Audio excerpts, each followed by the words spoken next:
One thing that's exciting about being a mortgage lender, yes, the exciting life of a mortgage lender, you get to meet different people with different stories.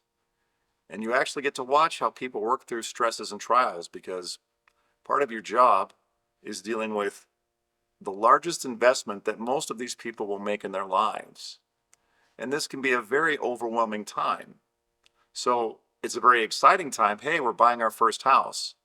But along with that emotion comes the stress of reality.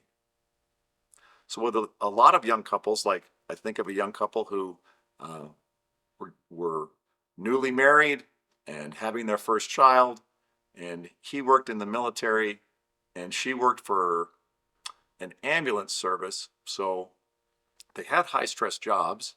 Now they just added a marriage. Now they're adding a child. Now, of course, as people have children, a lot of them want to be able to stabilize their families and their living situation so that they can raise their family and expand their family. So they want to buy a house. But how can we buy a house after being newly married and having a child on the way? So how do we balance this? Now, what a lot of young couples will do, and this is statistically accurate, most young couples, when they want to figure out, well, should I buy a house? Should I not buy a house? How do I alleviate this stress? They'll ask their parents, hey, mom and dad, we're thinking of buying a house. What should we do? Now, that's safe. You're talking to someone you can trust. But if your parents haven't bought a house since 1995, 2005, a lot has changed since then. Now, I just had another father come up to me and ask me about loans for his son and his son's newly formed family. And as most parents, he's giving his son the most sound advice he can. And then he let me know, I told my son that if we're doing a conventional loan, you have to put down 20%. Now, the father's giving accurate information as far as he knows, but loans have changed. And with conventional loans, you can actually put down as little as 1% in some programs. So keep that in mind. We think it's a 20% down program, which in the state of Colorado is a lot of money for a house. But that's not necessarily what needs to happen. Back to the military family. The military family was in a similar situation.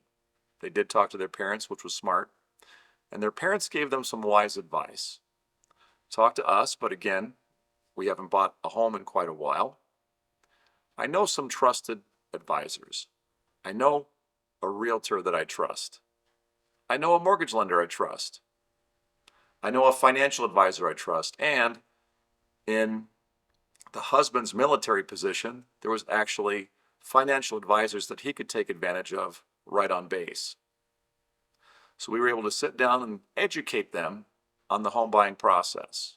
Now, what most people really know to ask, because they don't know the mortgage industry or the real estate industry, and why would you? It's not your job, it's my job. They'll ask something like, what are your rates?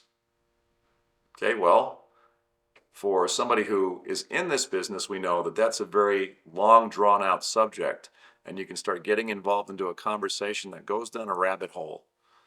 But you really need to find out what these people are really looking for. Are they looking for the lowest monthly payment possible? Are they looking for the lowest amount of money down possible? Are they looking to get the loan paid off as soon as possible? It could be any number of these factors. Now, their parents were smart enough to let them know to get educated on these things so they could understand how to make the home buying process as easy and functional as possible. Because that's also a fourth factor that's important to people. I don't want to have to spend 6 weeks collecting a bunch of stuff. How long is this going to take? And why do I have to spend so much time getting my loan documents ready when I just want to buy a house and move in and start our family? So keep that in mind. As the financial anxiety is coming, you may turn to people you trust and think that a lot of realtors or mortgage lenders or insurance agents or financial advisors are simply trying to sell you something. And we do provide a service for a fee. That you can't argue that. But those of us in the industry build a reputation over time, and we rely very much on repeat customers. So mortgage lenders and realtors, for the most part, are not going to try to take advantage of you one time just to get one sale. We want you to know that we helped you through the process. You learned how to be a homeowner. You were prepared for some of the speed bumps along the way and prepared for what would be happening after you own your home. So that way, when you do go to make a change, your family grows, you need another home, or you're going to grow in, say you're going to grow in an investment property like this couple in the military, at first very afraid as to whether or not they could even afford to buy their first home. Now, years later, they have an investment property and they're looking to buy another home.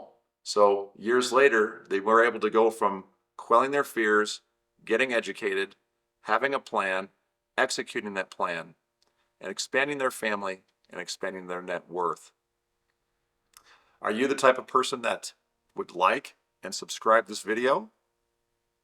I'm looking for people like that. I need likers. I need subscribers.